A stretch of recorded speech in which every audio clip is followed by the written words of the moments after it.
Sir, இப்போ ஆளுநருடைய கருத்து வந்து நம்மளுடைய தமிழ்நாடு பாடத்திட்டம் அப்படிங்கிறது தரம் இல்லாமல் இருக்குன்னு சொல்லி ஒரு குற்றச்சாட்டை வச்சிருக்கிறார். எப்படி பாக்குறீங்க சார்? இல்லை, ஒரு கம்பெனியினுடைய சேர்மன் அவரே வந்து எங்கள் கம்பெனியுடைய தயாரிப்பு வந்து மிக மோசமான தயாரிப்பு என்று சொன்னார். அந்த கம்பெனியினுடைய எதிர்காலத்திற்கு என்ன நேருமோ அதைத்தான் இன்று நம்முடைய மாநில ஆளுநர் நம்முடைய கல்வி திட்டத்திற்கு செய்திருக்கிறார்.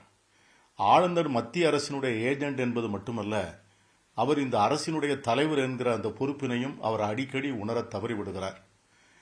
தமிழகத்தினுடைய கல்வி திட்டம் என்பது பெருந்தலைவர் காமராஜர் அவர்கள் காலத்திலிருந்து இன்றைய முதலமைச்சர் காலம் வரை தொடர்ந்து ஒரு முதலிடத்தில் இந்தியா முழுவதும் போற்றப்படுகின்ற ஒரு மாபெரும் கல்வி திட்டமாக அங்கீகரிக்கப்பட்டிருக்கிறது.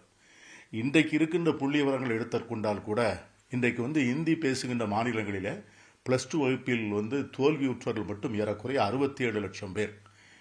ஒன்றிய அரசினுடைய பாடத்திட்டத்தில் தோற்றவருடைய விகிதாச்சாரம் ஏறக்குறைய 15 விழுக்காடு.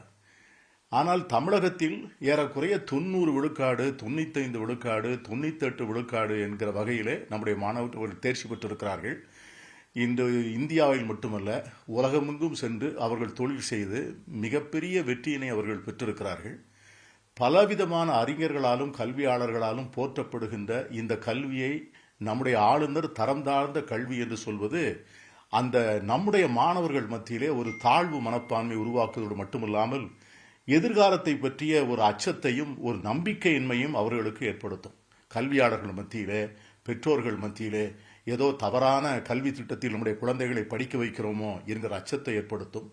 மறைமுகமாக மாநில அரசினுடைய பாடத்திட்டத்தை இந்த கல்விக்காக நாம் செய்திருக்கிற ஏற்பாடுகளை முழுமையாக நிலைகுலைய செய்து ஒட்டுமொத்த தமிழக கல்வியையுமே ஒன்றிய கல்வி திட்டத்திற்கு மடைமாற்றம் செய்வதற்காகத்தான் ஆளுநர் இப்படி பேசுகிறார் என்று நான் எண்ணுகிறேன். தொடர்ந்து ஆளுநருடைய நடவடிக்கைகள், அது துணைவேந்தர்களை நியமிப்பதாக இருந்தாலும் சரி, ஊழல் குற்றச்சாட்டுகளில் சிக்கியுள்ள துணைவேந்தர்களுக்கு ஒருதலை பட்சமாக பதவி நீட்டிப்பதை தருவதாக இருந்தாலும் சரி, இதை போன்ற பொது மேடைகளிலே நம்முடைய கல்வி தரத்தை குறைத்து பேசுவதாக இருந்தாலும் சரி, தமிழ்நாட்டினுடைய ஒட்டுமொத்த கல்வி அமைப்பையே சீர்குலைப்பதற்கான ஒரு சதி நடக்கிறதோ என்று நான் அச்சப்படுகிறேன்.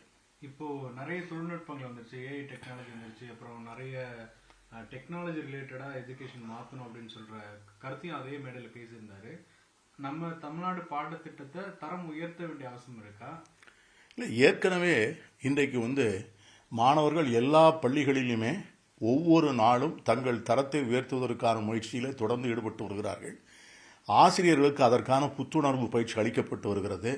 மாநில திட்டக்குழுவிலே இது சம்பந்தமான ஆலோசனைகள் மேற்பட்டு கல்வியினுடைய தரத்தை எப்படி மேம்படுத்துவது என்பதை பற்றிய ஆலோசனைகள் அடிக்கடி வழங்கப்படுகின்றன.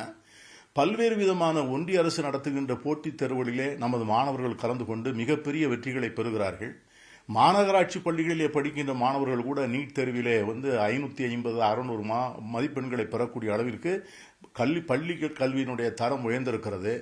இந்தியாவிலே இன்று மிகச்சிறந்த கல்வி நிறுவனங்கள் எங்கே இருக்கிறது என்று சொன்னால் தமிழ்நாட்டில் தான் இருக்கிறது என்பது ஒன்றிய அரசே தருகின்ற புள்ளி விவரம். பெரிய பல்கலைக்கழகங்களாக இருந்தாலும் சரி, தன்னாட்சியிலே நிறைவு பெற்ற மிகச்சிறந்த கல்லூரிகளாக இருந்தாலும் சரி, தரமான கல்வி நடக்கின்ற துறையாக இருந்தாலும் சரி, அனைத்திலும் முதல் 1 அல்லது 2 இடங்களிலே இருக்கக்கூடிய தமிழகத்தை பார்த்து நம்முடைய ஆளுநர் அவர்கள் அவருடைய சொந்த மாநிலத்தில் இது எப்படி நடக்கிறது, பீகாரில் எப்படி இருக்கிறது, இந்தி பேசுகின்ற மாநிலங்களில் எப்படி இருக்கிறது என்பதை சற்று சிந்தித்து பார்ப்பார் என்று சொன்னால் இதை போன்று அவர் பேச மாட்டார்.